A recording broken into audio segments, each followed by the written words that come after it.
Hi, I'm John Mark Young, President and Chief Investment Officer of Whitaker-Myers Wealth Managers, and I'd like to welcome you to another installment of the Whitaker-Myers Wealth Managers, What We Learned in the Markets This Week video.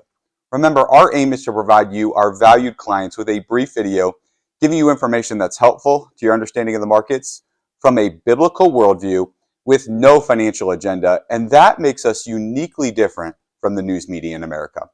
Also, thanks to a new SEC marketing rule, I must remind you there is no return guarantee when investing. All investments are subject to risk, and past performance is not indicative of future returns. So let's talk about the 4 things we learned in the markets this week. And point number 1 was this week, the market did take a step back. It actually posted its worst weekly returns since September of this year. Now, on Friday, before trading open, the futures were actually pointing green, but we received some bad news on the inflation front, and of course, that's driving everything in today's market. And that bad news came when the PPI, which of course is the Producer Price Index, we talked about this on a markets video a few weeks back, that came out and we saw that wholesale prices actually rose 0.3 for the month and 7.4 over last year's numbers, which sent the market into a bit of a tailspin at that point in time. Now for the week, the S&P 500, which tracks our growth and our growth in income stocks, that was down about 3.37. The Russell 2000, which tracks our more aggressive growth, smaller companies, that was down 5.34% for the week. And the NASDAQ, which tracks more growth-oriented stocks in our Dave Ramsey and Ramsey Solutions vernacular, that was down 3.99 for the week. Point number 2. 2 weeks ago, we talked about an important report from the New York Fed that they put out, and that was called the Empire State Manufacturing Index. You may remember that. If not, you can go watch 2 weeks video to see how that report came out. But another report that is relevant today is their recession probability model, and it is flashing alarms, not in a good way. Now, how they build this model is they use the 3-month Treasury as a proxy for where current rates and yields are at, and then they compare that to the 10-year Treasury as a proxy for where the market thinks rates will end up long term.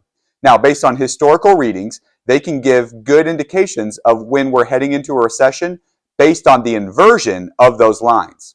The last time they inverted, as you can see from the chart on your screen, was 2020, and we hit a recession that year. Although, for argument's sake, it is hard to argue that interest rates were predicting COVID-19, which of course caused that recession. But nonetheless, it has been a fairly accurate reading going back to the 1960s. Now, thanks to this chart, again, you can see the gray shaded areas are when we went through a recession. Sometimes the inversion happened during the recession. So we might be in a recession, we just don't know. At this point, the current probability is reading 38%, and anything over 30 has been fairly accurate in predicting the recessions for the U.S. Now, we did hear from the CEOs at JP Morgan, General Motors, Walmart, United, and Union Pacific this week, and all of their organizations are also bracing for an economic slowdown.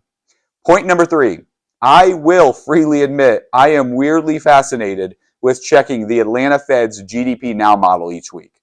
And this gives us a glimpse of what the expected gross domestic product, GDP, or said in an easier tone, the growth of our economy, what did it look like for this last quarter? The model currently predicts that the fourth quarter 2023 U.S. real GDP, that's after inflation, will be 3.4%. Now, this model does take current data as it's released, and they change their numbers real time, so there is time for this to still adjust based on how different readings come in. But the way we've been seeing economic data come in, it shouldn't probably change too much unless we get a surprise. The Fed, they can't like seeing the strong economic growth as they're trying to push the economy into a recession for the ultimate goal of killing inflation. And point number 4, the Wall Street Journal had a fascinating article this week titled The $42 Billion Question.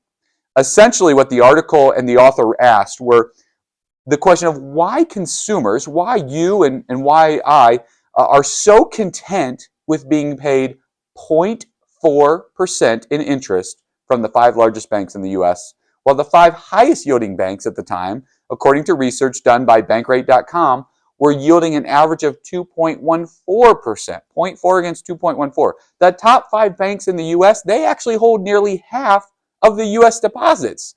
Doing some quick math, the Wall Street Journal was able to calculate that we're leaving $42 billion on the table.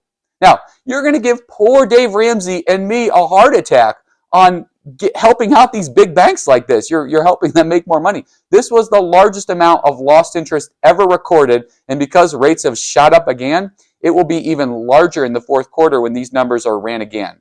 Unless people wise up, you and I, to these big banks, going back to 2019, Americans have lost $291 billion, and that number is going to keep it rising. Now, the Schwab Advantage Money Market, which is a money market account, a savings account that your advisors on our team are happy to talk to you about, is the best on the block. The current yield on that is 3.81% as of the close of business today, Friday.